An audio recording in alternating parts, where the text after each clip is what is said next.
ikirere kizoba kimeze ejo ku munsi wa kabiri igenekerezo rya 28 mu Kakaro umwaka w'ibihumbi 2026.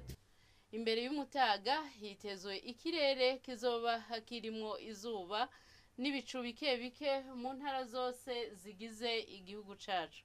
Ibipimo vy'ubushuhe bizoba biri hasi kurusha ahandi bikazokwibonekeza ibururi mu ntara ya Burunga hamwe n'Igitega mu ntara ya Gitega kuri dogere Celsius 13.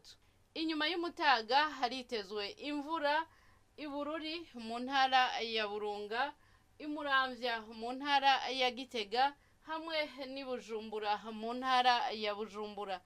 Ahasigaye hakaba hitezwe ikirere kirimo izuba n'ibicu bike bike.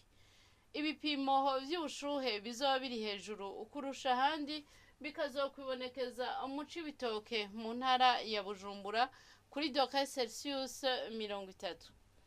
Hitezwe yuko izuba rizoseruka igihe c'isaha 12:10 z'agatondo riheze rirenge igihe c'isaha 12:08 z'umuhingamo. Nuko rero aha niho hagarukiye amakuru y'ikirere mwateguriwe n'ikigo Ijebu.